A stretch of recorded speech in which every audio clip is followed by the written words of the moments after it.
श्री राधे। श्रीमद् भागवत गीता। भगवान कहते हैं योगिनामपि सर्वेषां, अर्थात जिनमें जड़ता से संबंध विच्छेद करने की मुख्यता है, जो कर्म योग, सांख्य योग, हठ योग, मंत्र योग, लय योग आदि साधनों के द्वारा अपने स्वरूप की प्राप्ति अनुभव में ही लगे हुए हैं, वे योगी सकाम तपस्वियों के ज्ञानियों और कर्मियों से श्रेष्ठ हैं। परंतु उन संपूर्ण योगियों में भी केवल मेरे साथ संबंध जोड़ने वाला भक्ति योगी सर्वश्रेष्ठ है। यह श्रद्धावान, जो मेरे पर श्रद्धा और विश्वास करता है, अर्थात जिसके भीतर मेरी ही सत्ता है और महत्ता है, ऐसा वह श्रद्धावान भक्त मेरे में लगे हुए मन से मेरा भजन करता है। मैं भगवान का हूँ और भगवान मेरे हैं। इस प्रकार जब स्वयं का भगवान में अपनापन हो जाता है, तब मन स्वतः ही भगवान में लग जाती है, तल्लीन हो जाता है। जैसे विवाह होने पर लड़की का मन स्वाभाविक ही ससुराल में लग जाता है, ऐसे ही भगवान में अपनापन होने पर भक्त का मन स्वाभाविक ही भगवान में लग जाता है। मन को लगाना नहीं पड़ता।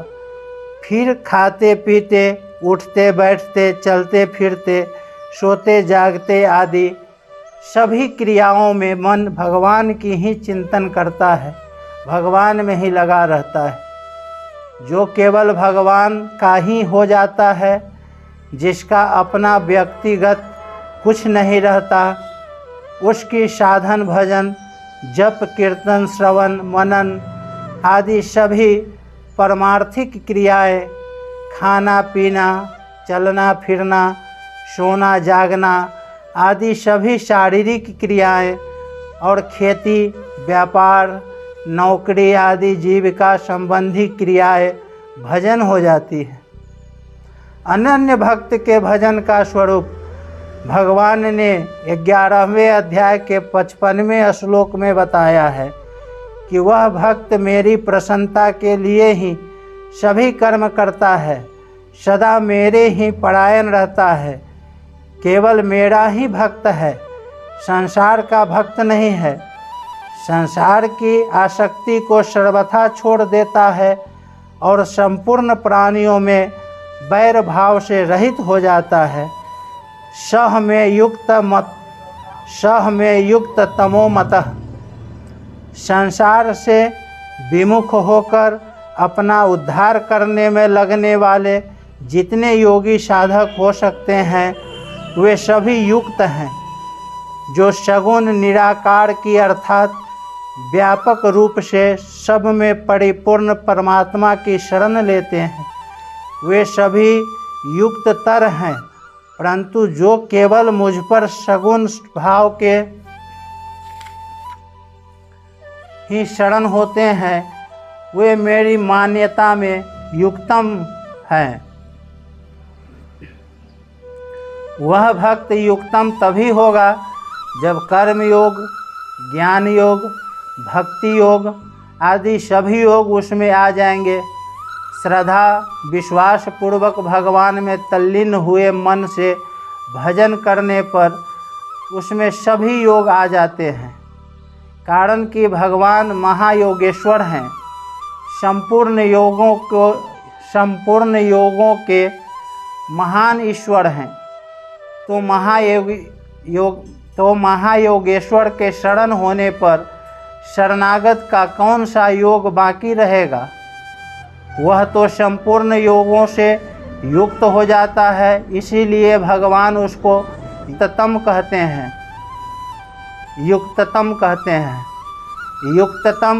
भक्त कभी योग भ्रष्ट हो ही नहीं सकता, कारण कि उसका मन भगवान को नहीं छोड़ता और भगवान भी उसको नहीं छोड़ सकते। अंत समय में वह पीड़ा, बेहोशी आदि के कारण भगवान को याद न कर सके तो भगवान उसको याद करते हैं, अतः वह योग भ्रष्ट हो ही नहीं सकता।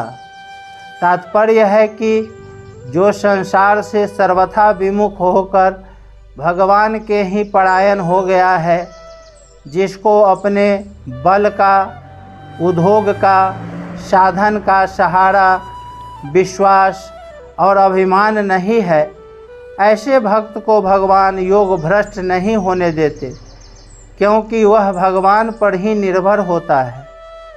जिसके अंतःकरण में संसार का महत्व है तथा जिसको अपने पुरुषार्थ का सहारा, विश्वास और अभिमान है, उसी के योग भ्रष्ट होने की संभावना रहती है।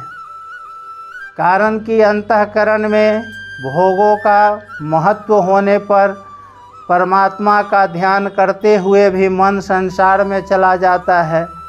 इस प्रकार अगर प्राण छूटते समय मन संसार में चला जाए तो वह योग भ्रष्ट हो जाता है।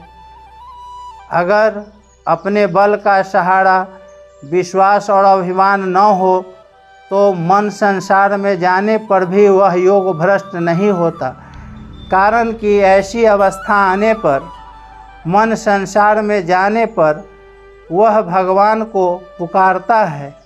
अतः ऐसे भगवान पर निर्भर भक्त का चिंतन भगवान स्वयं करते हैं, जिससे वह योग भ्रष्ट नहीं होता, प्रत्युत भगवान को प्राप्त हो जाता है। यहाँ भक्ति योगी को सर्वश्रेष्ठ बताने से यह सिद्ध होता है कि दूसरे जितने योगी हैं उनकी पूर्णतमा में कुछ न कुछ कमी रहती होगी। संसार का संबंध विच्छेद होने से सभी योगी बंधन से सर्वथा मुक्त हो जाते हैं, निर्विकार हो जाते हैं और परम सुख, परम शांति, परम आनंद का अनुभव करते हैं। इस दृष्टि से तो किसी की भी पूर्णता में कोई कमी नहीं रहती, परंतु जो अंतर आत्मा से भगवान में लग जाता है, भगवान के साथ ही अपनापन कर लेता है, उसमें भगवत प्रेम प्रकट हो जाता है। वह प्रेम प्रति क्षण वर्धमान है तथा सापेक्ष वृद्धि, क्षति और पूर्ति से रहित है। ऐसा प्रेम प्रकट होने से ही भगवान ने उसको सर्वश्रेष्ठ माना है।